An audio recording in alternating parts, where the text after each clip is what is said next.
Hi students, welcome to my college. So, നമ്മൾ next നോക്കാൻ പോകുന്നത് sales promotion and personal selling എന്ന് പറഞ്ഞ യൂണിറ്റ് ആണ്. What is sales promotion?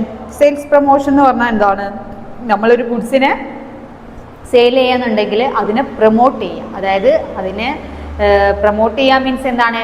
ആളുകളിലേക്ക് എത്തിക്കുക, എല്ലാവരെയും അറിയിക്കുക. ഓക്കെ, നമ്മളെ ഗുഡ്സ് എല്ലാവരും വാങ്ങാൻ വേണ്ടി വില്ലിങ് ആക്കുക എന്നുള്ളതിനെയാണ് നമ്മൾ പ്രൊമോഷൻ കൊണ്ട് ഉദ്ദേശിക്കുന്നത്. Sales promotion consists of all activities other than advertising and personal selling that helps to increase sales of a particular product. അതായത് നമ്മൾ അഡ്വർടൈസിങ് മാത്രമല്ലാതെ നമ്മളെ പ്രോഡക്റ്റിനെ വേറെ രീതിക്കും കൂടി എന്ത് ചെയ്യുക, ആളുകളിലേക്ക് റീച്ച് ചെയ്യിക്കുക, അതായത് എത്തിക്കുക, അവരെ കസ്റ്റമേഴ്സിനെ നമ്മളിലേക്ക് എത്തിക്കുക എന്നും കൂടി ഇവിടെ പറയാം. നമ്മളെ പ്രോഡക്റ്റ് വാങ്ങിക്കാൻ വേണ്ടിയിട്ട് അവരെ നമ്മൾ ഇങ്ങോട്ട് ആകർഷിക്കുന്നതിനാണ്. അത് അഡ്വർടൈസിങ് മാത്രമല്ല, അത് വേറൊരു മെത്തേഡിൽ നമ്മൾ കാണാനില്ലേ, നമ്മൾ സെയിൽസ് പ്രൊമോഷൻ്റെ മെത്തേഡാണ് നമ്മൾ ഡിസ്കൗണ്ട്. നമ്മൾ പോണ വഴിക്ക് ചിലപ്പം അഡ്വർടൈസ്മെൻ്റ് അല്ല, ഷോപ്പിന് മുമ്പിൽ 50% ഓഫ്, ഡിസ്കൗണ്ട് സെയില്, മറ്റേ ഓണത്തിന് ഇത്ര ഓഫ്, 50% ഓഫ് എന്നൊക്കെ പറഞ്ഞിട്ട് അതൊക്കെ എന്താണ്? കൈൻഡ് ഓഫ് പ്രൊമോഷനാണ്. നമ്മൾ അപ്പോൾ അത് കാണുമ്പോൾ നമ്മൾ ചിന്തിക്കും, ഓക്കെ ഇവിടെ എന്തോ കുറച്ചുകൂടി നമുക്ക് വില കുറച്ചിട്ട് നമുക്ക് നല്ല സാധനങ്ങൾ കിട്ടും എന്നുള്ള രീതിയിൽ നമ്മൾ എവിടേക്ക് എന്തോ അട്രാക്റ്റ് ആയിട്ട് കസ്റ്റമേഴ്സ് എത്തിപ്പെടുക ചെയ്യുന്നത്. അതിനെയാണ് നമ്മൾ എന്തെന്ന് പറയുന്നത്? Sales promotion. അതായത് അഡ്വർടൈസിങ് അല്ലാതെ വേറെ രീതിക്കും കൂടി നമ്മളെ പ്രോഡക്റ്റിനെ എന്താ പറയുക, പ്രൊമോട്ട് ചെയ്യുന്നതിനെയാണ് നമ്മൾ സെയിൽസ് പ്രൊമോഷൻ കൊണ്ട് ഉദ്ദേശിക്കുന്നത്. ദെൻ നെക്സ്റ്റ് നമ്മൾ നോക്കുന്നത് importance of sales promotion. Sales പ്രൊമോഷൻ്റെ ഇമ്പോർട്ടൻസ് അത് രണ്ട് വ്യൂവിലാണ്. ഫസ്റ്റ് വൺ എന്താണ്? മാനുഫാക്ചർ വ്യൂവിലും സെക്കൻഡ് വൺ കൺസ്യൂമർ വ്യൂവിലും. ഈ രണ്ട് വ്യൂവിലും സെയിൽസ് പ്രൊമോഷൻ എങ്ങനെയാണ് ഇമ്പോർട്ടൻസ് ഉള്ളതെന്നാണ്. ഫസ്റ്റ് നമ്മൾ നോക്കാൻ പോകുന്നത് മാനുഫാക്ചേഴ്സ് വ്യൂ. മാനുഫാക്ചേഴ്സ് വ്യൂവിൽ എങ്ങനെയാണ് അവരെങ്ങനെ വിശദീകരിക്കാം സെയിൽസ് പ്രൊമോഷനെ കുറിച്ച്? It helps to increase sales in a competitive market and thus increases profits. അല്ലേ, നമ്മൾ അവർ മാനുഫാക്ചർ വ്യൂവിൽ നോക്കുന്ന ഒരു പ്രോഡക്റ്റിന് ഒരുപാട് കോമ്പറ്റീഷൻസ് ഉണ്ടാവും. അല്ലേ, അതേ സിമിലർ പ്രോഡക്ട്സ് വേറെ ബ്രാൻഡിലൊക്കെ ഒത്തിരി നമ്മളെ മാർക്കറ്റിലുണ്ടാവും. അപ്പോൾ അവർ ഈ സെയിൽസ് പ്രൊമോഷൻ ചെയ്യണ വഴി അവർ വിചാരിക്കുക എന്താണ്? കോമ്പറ്റീഷൻസ് ഉള്ളത് കൊണ്ടെന്നാണ് നമ്മൾ സെയിൽസിന് ഇൻക്രീസ് ചെയ്യുന്നു, അതുവഴി നമുക്ക് പ്രോഫിറ്റ് ഇൻക്രീസ് ചെയ്യാമെന്നാണ് അവർ ഫസ്റ്റ് ചിന്തിക്കുക. പിന്നെ എന്താണ് അവർ വിചാരിക്കുന്നത്? It helps to introduce new products in the market by drawing the attention to the potential customers. അല്ലേ, നമ്മളെ പ്രോഡക്റ്റിനെ പുതിയ പ്രോഡക്റ്റൊക്കെ മാർക്കറ്റിൽ ഇറക്കുന്നത് വഴി കസ്റ്റമേഴ്സിൻ്റെ അറ്റൻഷനും അവരെ പൊട്ടൻഷ്യലൊക്കെ ഇൻക്രീസ് ചെയ്യിക്കാം, അല്ലെങ്കിൽ അറ്റൻഷനൊക്കെ സീക്ക് ചെയ്യാം എന്നാണ് അവർ വ്യൂവിൽ സെയിൽസ് പ്രൊമോഷൻ കൊണ്ട് ഉദ്ദേശിക്കുന്നത്. പിന്നെന്താണ്? New product introduced or change of fashion or taste of concern existing stocks quickly disposed of. അല്ലേ, നമുക്ക് സെയിൽസ് പ്രൊമോഷൻ ചെയ്യുന്നത് വഴി നമുക്ക് മാനുഫാക്ചേഴ്സിന് എന്ത് പറ്റുന്നു? ഇപ്പോഴത്തെ മാർക്കറ്റിൻ്റെ ട്രെൻഡ് മനസ്സിലാക്കാനും പഴയ പ്രോഡക്ട്സിനൊക്കെ മാറ്റാൻ മോഡിഫൈ ചെയ്യാനോ മാറ്റാനോ സമയമായിട്ടുണ്ടെങ്കിൽ അതേപോലെ തന്നെ എന്താണ് കസ്റ്റമേഴ്സിൻ്റെ ഫാഷൻ ട്രെൻഡ് അതൊക്കെ മനസ്സിലാക്കാനായിട്ട് അവർക്ക് പറ്റുന്നു. അപ്പോൾ അത്രയും കാര്യങ്ങളാണ് പോയിന്റ് ഓഫ് വ്യൂവിൽ, മാനുഫാക്ചർ പോയിന്റ് ഓഫ് വ്യൂവിൽ സെയിൽസ് പ്രൊമോഷൻ്റെ ഇമ്പോർട്ടൻസ്. ദെൻ സെക്കൻഡ് നമ്മൾ നോക്കുന്നത് കസ്റ്റമേഴ്സിൻ്റെ വ്യൂവിലാണ്. കസ്റ്റമേഴ്സ് അല്ലെങ്കിൽ കൺസ്യൂമേഴ്സ് എന്ന് പറഞ്ഞാലാണ് നമ്മളെ വ്യൂവിൽ നമ്മൾ എങ്ങനെ ചിന്തിക്കുക? ഇപ്പം ജസ്റ്റ് നോർമലി പറയുകയാണെങ്കിൽ ഇങ്ങനൊരു സാധനം കാണുമ്പോൾ നമുക്ക് എന്താ വിചാരിക്കുക? നമുക്ക് ചീപ്പ് റേറ്റിൽ നല്ല ക്വാളിറ്റി പ്രോഡക്റ്റ് കിട്ടുന്നുണ്ട് എന്നുള്ളൊരു സാറ്റിസ്ഫാക്ഷൻ ആർക്ക് ഉണ്ടാവുന്നുണ്ട്? കസ്റ്റമേഴ്സിന്. അല്ലേ, അത് തന്നെയാണ് ഇവിടെ പറയുന്നത്. Consumer gets the product at a cheaper rate. Then എന്താണ്?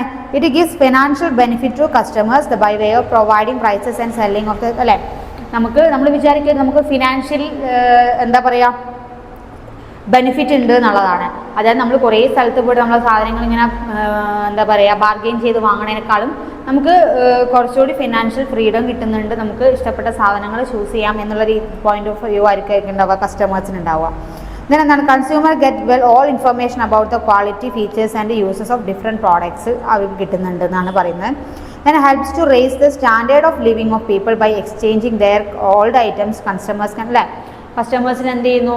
അവരെ ഓൾഡ് ഐറ്റംസ് ഒക്കെ എക്സ്ചേഞ്ച് ചെയ്തിട്ട് ന്യൂ ഐറ്റംസ് ഒക്കെ വാങ്ങാനുള്ള അങ്ങനെയും ചില ഓഫേഴ്സൊക്കെ വരാറില്ല. ഈ ഓണ സമയത്തൊക്കെ നമ്മളെ ഇലക്ട്രോണിക് ഗാഡ്ജറ്റ്സിനൊക്കെ ഇലക്ട്രോണിക് ഐറ്റംസിനൊക്കെ അങ്ങനെ വരുന്നുണ്ട്. പഴയ സാധനം കൊടുത്ത് നമുക്ക് പുതിയത് വാങ്ങാം, ഇത്ര ഓഫ് ഈ സമയത്ത് ഈ മേളയ്ക്ക് എന്നൊക്കെ പറഞ്ഞിട്ട്. അപ്പോൾ അതങ്ങനെ നടക്കുന്നുണ്ട് അവരുടെ പോയിന്റ് ഓഫ് വ്യൂവിൽ. അപ്പോൾ അത്രയും കാര്യങ്ങളാണ് ആർക്കുള്ളത്? കൺസ്യൂമർ പോയിന്റ് ഓഫ് വ്യൂവിലുള്ള ഇമ്പോർട്ടൻസ്. എന്നാൽ നമ്മൾ നോക്കാൻ പോകുന്നത് ടൂൾസ് ഓഫ് സെയിൽസ് പ്രൊമോഷൻ. ഒരു സെയിൽസ് പ്രൊമോഷന് എന്തൊക്കെ ടൂൾസ് ഉണ്ട് എന്നുള്ളതാണ്. എന്തൊക്കെയായിരിക്കും? നോർമലി നമ്മളൊരു കടയിൽ പോവുകയാണ്, അവിടെ ഇപ്പം കടക്കാരനൊരു ഐറ്റം വിൽക്കുകയാണ്. അപ്പോൾ നമ്മൾ കൺസ്യൂമറാണ്, അയാളാണെങ്കിൽ അതിൻ്റെ മാനുഫാക്ചർ അല്ലെങ്കിൽ അതിൻ്റെ ഓണർ. അപ്പോൾ എന്തൊക്കെയായിരിക്കും അയാൾ നമ്മൾ ആ പ്രോഡക്റ്റ് വാങ്ങിക്കാൻ വേണ്ടിയിട്ട് എന്തൊക്കെ ടൂൾസ് ആയിരിക്കും അയാൾ യൂസ് ചെയ്യുക? ഫസ്റ്റ് പറഞ്ഞാൽ എന്താണ്, അവർ പറഞ്ഞു തരും നമുക്ക് പ്രോഡക്റ്റിനെ കുറിച്ചുള്ള എല്ലാ നമ്മൾ എന്ത് ഡൗട്ട് ഉണ്ടോ അതിൻ്റെ ഡീറ്റെയിൽ ഇൻഫോർമേഷൻ തരും. ഇവിടെ വരുന്നത് എങ്ങനെയാണ്? ഫസ്റ്റ് വൺ ഫ്രീ സാമ്പിൾ അല്ലേ.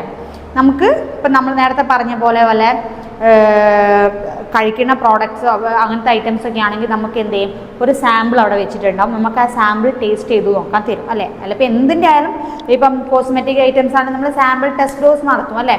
അപ്പം കൺസ്യൂമേഴ്സിന് ഫസ്റ്റ് അവർ ഉപയോഗിക്കുന്ന സെയിൽസ് പ്രൊമോഷൻ ടൂളാണ് സാമ്പിൾ ഫ്രീ സാമ്പിൾസ്. അതായത് സാമ്പിൾ തരും, നമ്മളത് യൂസ് ചെയ്തിട്ട് നമ്മളതിൽ ഓക്കെ ആണെന്നുണ്ടെങ്കിൽ നമ്മൾ എന്ത് ചെയ്യും, വീണ്ടും ആ പ്രോഡക്റ്റിനെ പർച്ചേസ് ചെയ്യാൻ വേണ്ടിയിട്ട് നമ്മൾ അവരുടെ അടുത്തേക്ക് ചെല്ലും അല്ലേ. ചില സോപ്പൊക്കെ അല്ലേ, ചെറിയ സോപ്പൊക്കെ തരാറില്ലേ നമുക്ക്, വലിയ ബ്രാൻഡ് കമ്പനീസിൻ്റെയൊക്കെ ചെറിയ സോപ്പ് തരും, നമുക്കത് യൂസ് ചെയ്തിട്ട് നമ്മൾ ഓക്കെ ആണെന്നുണ്ടെങ്കിൽ നമ്മൾ എന്ത് ചെയ്യും, വീണ്ടും അങ്ങനത്തെ സാധനം തന്നെ നമ്മൾ പർച്ചേസ് ചെയ്യുന്നു. അപ്പോൾ ഫ്രീ സാമ്പിൾ ഒരു ടൂളാണ്. സെക്കൻഡ് എന്താണ്? Premium of bonus offer. ഇപ്പം നമ്മൾ പറയണം ഓഫേഴ്സ് പ്രൊവൈഡ് ചെയ്യുക, അതായത് ഇത്രയും പെർസെൻറ്റേജ് ഓഫ് ഉണ്ട്, അല്ലെങ്കിൽ ബോണസ് നമുക്ക് ഇത് വാങ്ങുമ്പോൾ ബോണസ് ഓഫേഴ്സ് എന്ന് പറയുമ്പോൾ പ്രത്യേകിച്ച് എങ്ങനെയാണ്, ഇത് വാങ്ങുമ്പോൾ ഇത് ഫ്രീ അല്ലേ, അതിൻ്റെ കൂടെ ഇത് ഫ്രീ ബോണസ് ആണ്. ഇപ്പം എന്താണ്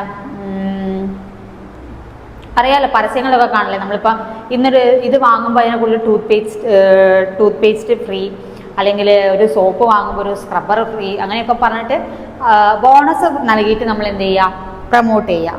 ഇതിനെന്താണ് തേർഡ് പോയിന്റ്, എക്സ്ചേഞ്ച് സ്കീംസ്. നമ്മൾ പറഞ്ഞ പോലെ പഴയ സാധനങ്ങൾ നൽകിയാൽ നമുക്ക് അതിന് പകരം പുതിയ പ്രോഡക്റ്റ് തരാം എന്നുള്ള രീതിക്ക് പ്രൊമോട്ട് ചെയ്യുന്നു. ഇതൊക്കെ നോർമലി നടക്കുന്ന കാര്യങ്ങളാണ്, ഇപ്പോൾ പ്രത്യേകിച്ച് എടുത്ത് പറയേണ്ടല്ലേ. ഇതൊക്കെയാണ് സെയിൽസ് ട്രിക്ക് അല്ലെങ്കിൽ സെയിൽസ് പ്രൊമോഷൻ്റെ ഒരു ടൂൾസ് എന്ന് പറയുന്നത്. എന്താണ് പ്രൈസ് ഓഫർ, അതായത് നമ്മളിപ്പോൾ പറഞ്ഞ പോലെ ഡിസ്കൗണ്ട് കൊടുക്കുക പ്രൈസിൽ അല്ലേ. നമുക്ക് ഇത്രയും പെർസെൻറ്റേജ് ഓഫ്, 50%, 15% ഒക്കെ ഓഫ്, 20% ഓഫ് എന്നൊക്കെ പറഞ്ഞ പ്രോഡക്റ്റിന് സെയിൽ ചെയ്യുന്നത് പ്രൈസ് ഓഫർ പ്രൊവൈഡ് ചെയ്യുന്നത്. എന്താണ് കൂപ്പൺസ്, അതായത് വിന്നിങ് കൂപ്പൺസ്. നമ്മൾ ഈ പ്രോഡക്റ്റ് വാങ്ങിയ ഒരു കൂപ്പൺ ചെയ്യും, അത് എഴുതിയിട്ട് നമ്മൾ ലക്കി ഡ്രോ വഴി എടുക്കുന്ന സമയത്ത് അതിനൊരു പ്രൈസ് നമ്മൾ വിന്നിങ് പ്രൈസായിട്ട് പ്രൊവൈഡ് ചെയ്യുന്നു. അപ്പം കൂപ്പൺസ് വഴി നമ്മൾ പ്രോഡക്റ്റിനെ സെയിൽ ചെയ്യുന്നു. എന്താണ് എക്സിബിഷൻസ് അല്ലേ. നമ്മളൊരു ചില എക്സിബിഷൻസ് മേളകളൊക്കെ നടക്കുമ്പോൾ നമ്മളെ പ്രോഡക്റ്റിനെ അവിടെ നമ്മൾ ആ മേളയ്ക്ക് ഇൻട്രൊഡ്യൂസ് ചെയ്യുന്നു, അതുവഴി കസ്റ്റമേഴ്സിലേക്ക് നമ്മളെ പ്രോഡക്റ്റിന് ഒരു അവയർനെസ് കൊടുക്കുന്നു. എന്താണ് സ്ക്രാച്ച് ആൻഡ് വിൻ ഓഫേഴ്സ് വഴി, മണി ബാക്ക് ഓഫേഴ്സ് വഴി. അപ്പം ഇത്രയും ടൂൾസാണ് എന്തിലുള്ളത്, സെയിൽസ് പ്രൊമോഷനുള്ളത്. അതായത് ബോണസ്, ഡിസ്കൗണ്ട്, പിന്നെ നമ്മൾ പറഞ്ഞ പോലെ കൂപ്പൺസ്, അതേപോലെ ഫ്രീ സാമ്പിൾസ് പ്രൊവൈഡ് ചെയ്തിട്ട്. അപ്പോൾ ഇത്രയും രീതിയിലാണ് എന്ത് നടക്കുന്നത്, ഒരു സെയിൽസ് പ്രൊമോഷൻ നടക്കുന്നത്. ദെൻ നോക്കാൻ പോകുന്നത് personal selling. What is personal selling എന്നാണ് നോക്കുന്നത്. പേഴ്സണൽ സെല്ലിംഗ് എന്ന് വെച്ചാൽ എന്താണ്, the person who sell goods and commodities, എങ്ങനെ variety of goods to you to explain the features of the products it required demonstrate of functioning of the items. അതായത് personal selling എന്ന് പറഞ്ഞാൽ നമ്മൾ ഇപ്പോൾ പറഞ്ഞ പോലെ എക്സ്ചേഞ്ച് ഓഫ് അല്ലെങ്കിൽ selling of goods and services by a person. അയാളുടെ പ്രോഡക്റ്റിനെ അയാൾ എന്ത് ചെയ്യണം, മാർക്കറ്റ് ചെയ്യുന്നു. ഓക്കെ, അതായത് വെറൈറ്റി ഓഫ് രീതിയിൽ അയാൾ മാർക്കറ്റ് ചെയ്യുന്നുണ്ടാവും. പിന്നെ എന്താണ് the person who sells goods to you in this way. ആരാണോ നമുക്ക് ഗുഡ്സ് സെല്ല് ചെയ്യുന്നത് അയാളെ നമ്മൾ എന്തെന്ന് പറയുന്നു, സെയിൽസ് പേഴ്സൺ അല്ലേ. നമുക്ക് നമ്മൾ പറയില്ലേ, ഒരു സെയിൽസ് ഗേൾ വന്നു, സെയിൽസ്മാൻ വന്നു എന്നൊക്കെ പറയുന്നുണ്ട്. അതാരാണോ നമുക്ക് ഗുഡ്സ് സെയിൽ ചെയ്യുന്നത് അയാളെയാണ് നമ്മൾ എന്താ പറയുന്നത്, സെയിൽസ് പേഴ്സൺ എന്ന് പറയുന്നു. ദെൻ എന്താണ് the technique of selling is known as person. അത് ഈ സെയിൽസ് പേഴ്സണൽ സെല്ലിംഗ് കൊണ്ട് ഉദ്ദേശിക്കുന്നത് ഈ സെയിൽസ്മാൻ എന്താണ് ചെയ്യുന്നത്, അയാൾ ആ പ്രോഡക്റ്റിനെ സെല്ല് ചെയ്യാൻ വേണ്ടിയിട്ട് വെറൈറ്റി ഓഫ് ടെക്നിക്സ് യൂസ് ചെയ്യും. ഇപ്പം നമുക്ക് ഏറ്റവും എക്സാമ്പിൾ പറയുകയാണെങ്കിൽ വീട്ടിൽ നമ്മൾ നേരത്തെ പറഞ്ഞ പോലെ വീട്ടിലേക്ക് പ്രോഡക്റ്റ് കൊണ്ടുവന്ന് ചില ഐറ്റംസ് ഒക്കെ വിൽക്കുന്ന ആൾക്കാരുണ്ട്. ഈ എന്താ പറയുക ടീ പൗഡർ, മസാലാസ് പൗഡേഴ്സ് ഒക്കെ വിൽക്കുന്ന ആൾക്കാരുണ്ടാവും. അവരെന്താ ചെയ്യണേ, അവർ നമ്മളെ കൊണ്ട് അത് പർച്ചേസ് ചെയ്യാൻ വേണ്ടി ഡിഫറെൻറ്റ് ടൂൾസ് ടെക്നിക്സ് യൂസ് ചെയ്യുന്നുണ്ട്. അതിനെയാണ് നമ്മൾ ഈ പേഴ്സണൽ സെല്ലിംഗ് കൊണ്ട് ഉദ്ദേശിക്കുന്നത്. ഒരു ട്രിക്കിനായ ഒരു ആക്ടിവിറ്റീനെയാണ് നമ്മൾ എന്തെന്ന് പറയുന്നത്, ടെക്നിക്കിനെയാണ് നമ്മൾ പേഴ്സണൽ സെല്ലിംഗ് എന്ന് പറയുന്നത്, സെയിൽസ്മാൻ ഉപയോഗിക്കുന്നത്. Then personal selling refers to the presentation of goods before the potential buyers and persuading them to purchase it, അല്ലേ? പേഴ്സണൽ സെല്ലിംഗ് കൊണ്ട് ഉദ്ദേശിക്കുന്നത് എന്താണ്? നമ്മൾ ഒരു പ്രോഡക്റ്റ് വാങ്ങുന്നതിന് മുന്നല്ലേ ആ പ്രോഡക്റ്റിൻ്റെ പ്രസൻറ്റേഷൻ അല്ലെങ്കിൽ അതിലേക്ക് നമ്മൾ എത്തിക്കാൻ വേണ്ടി, അല്ലെങ്കിൽ കൺസ്യൂമേഴ്സിന് എത്തിക്കാൻ വേണ്ടിയിട്ടുള്ളൊരു പ്രിക്കോഷൻസ് അല്ലെങ്കിൽ ഒരു അതിൻ്റെ ഒരു എന്താ പറയുക, മുന്നൊരുക്കം എന്നൊക്കെ പറയും, അല്ലെങ്കിൽ അതിൻ്റെ ഒരു അതിൻ്റെ മുന്നുള്ള പ്രസൻറ്റേഷനെയാണ് നമ്മൾ എന്തുകൊണ്ട് ഉദ്ദേശിക്കുന്നത്? പേഴ്സണൽ സെല്ലിംഗ് കൊണ്ട് ഉദ്ദേശിക്കുന്നത്. Then you can also find personal selling in some shops where salesmen are employed by a shopkeeper, അല്ലേ? നമുക്ക് ഷോപ്പിൽ, വീട്ടിൽ മാത്രമല്ല ഷോപ്പിൽ ചെന്നാൽ ഈ പേഴ്സണൽ സെല്ലിംഗ് ടെക്നിക്കാണ്. നമ്മളിപ്പം ഒരു മോളിലൊക്കെ പോയാൽ, മോൾസൊക്കെ അധികം കുറവായിരിക്കും, അല്ലാതെ ഒരു ഷോപ്പിലൊക്കെ പോവുകയാണെങ്കിൽ നമ്മളെ കൊണ്ട് നമ്മളിപ്പോൾ വാങ്ങാൻ പോണ വേറെന്തോ കാര്യമായിരിക്കും, പക്ഷേ ബൈ ചാൻസിൽ നമ്മൾ എന്ത് ചെയ്യാം, നമ്മളൊരു പ്രോഡക്റ്റിലേക്ക് എത്തിക്കഴിഞ്ഞാൽ നമ്മളെ